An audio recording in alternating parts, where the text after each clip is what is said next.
ബ്ലാസ്റ്റേഴ്സിന് അപ്രതീക്ഷിതമായ തോൽവി എന്ന് വിശേഷിപ്പിക്കാനാവില്ല. കാരണം ബ്ലാസ്റ്റേഴ്സിൻ്റെ തോൽവി പല ആരാധകരും മുൻകൂട്ടി കണ്ടത് തന്നെയാണ്. എന്നാൽ ഫസ്റ്റ് ഹാഫിൽ ഒരു പ്രതീക്ഷ നൽകിക്കൊണ്ടായിരുന്നു ബ്ലാസ്റ്റേഴ്സിൻ്റെ തുടക്കമെങ്കിൽ കൂടിയും സെക്കൻഡ് ഹാഫിൽ തുടങ്ങിയപ്പോഴേക്ക് തന്നെ അവർ തിരിച്ചടികൾ തരികയും ബ്ലാസ്റ്റേഴ്സിനെ ഒന്ന് ഡൗൺ ആക്കുകയും ചെയ്തു.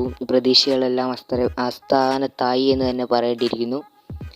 ബ്ലാസ്റ്റേഴ്സ് ഭുവനേശ്വർ നഗറിൽ അങ്ങനെ ഒഡീഷയോട് കുത്തിപ്പിച്ചിരിക്കുക തന്നെയാണെന്ന് തന്നെ പറയണം. 2-1 എന്ന സ്കോറിൽ ഒഡീഷ FC വിജയിച്ചു കയറുന്നു. ക്ലിസ്റ്റർ ക്ലിയർ റിവെഞ്ച് തന്നെയാണ് എടുത്തത് ഒഡീഷ FC.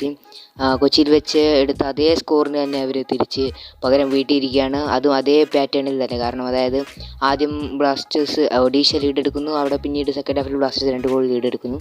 അതുപോലെ തന്നെ ഇവിടെയും ബ്ലാസ്റ്റേഴ്സ് ഫസ്റ്റ് ഹാഫിൽ ലീഡ് എടുക്കുന്നു, തിരിച്ച് സെക്കൻഡ് ഹാഫിൽ അവർ ലീഡ് എടുക്കുന്നു 2 ഗോളിന്. അതേ പാറ്റേണിൽ തന്നെ അവർ മറുപടി നൽകിയിരിക്കുകയാണ്. എന്തായാലും ബ്ലാസ്റ്റേഴ്സിന് 3ാമത്തെ തോൽവി ISL ഏറ്റുവാങ്ങേണ്ടി വരികയാണ് ഈ സീസണിൽ ബ്ലാസ്റ്റേഴ്സിന്.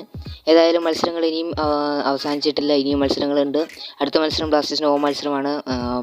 വരാനിരിക്കുന്ന 12-നാണെന്ന് തോന്നുന്നു പഞ്ചാബിനെയാണ് ബ്ലാസ്റ്റേഴ്സ് നേരിടാൻ പോകുന്നത്. എന്തായാലും കണ്ട് തന്നെ അറിയേണ്ടിയിരിക്കുന്നു ബ്ലാസ്റ്റേഴ്സിന് വിജയിക്കാനാവുമെന്ന്. ബ്ലാസ്റ്റേഴ്സ് ഫസ്റ്റ് ഹാഫിൽ നല്ല പ്രകടനമാണ് കാഴ്ചവെച്ചത്, ഡിഫൻസിൽ എല്ലാത്തിലും. പക്ഷേങ്കിൽ നിരവധി അവസരങ്ങൾ ലഭിച്ചെങ്കിൽ കൂടി അത് ഗോളാക്കി മാറ്റാൻ ബ്ലാസ്റ്റേഴ്സിനോട് സാധിച്ചില്ല. ദിമിത്രിയോസിൻ്റെ പ്രീതം കോട്ടാലെടുത്ത ത്രോയിങ് വഴി, നിഹാലിൻ്റെ ഒരു അസിസ്റ്റ് വഴി ദിമിത്രിയോസ് നേടിയ ഗോൾ മാത്രമാണ് ബ്ലാസ്റ്റേഴ്സിന് ഒരു ഗോൾ തുണയായത്. ഇതോടുകൂടി ഇന്നത്തെ വീഡിയോ വേണ്ടി മറ്റു വീഡിയോ കണ്ടുകിട്ടാൻ താങ്ക്സ് ഫോർ വാച്ചിങ്. ലൈക്ക് ചെയ്യുക, സബ്സ്ക്രൈബ് ചെയ്യുക, ബെൽ ബട്ടൺ കൊടുക്കുക.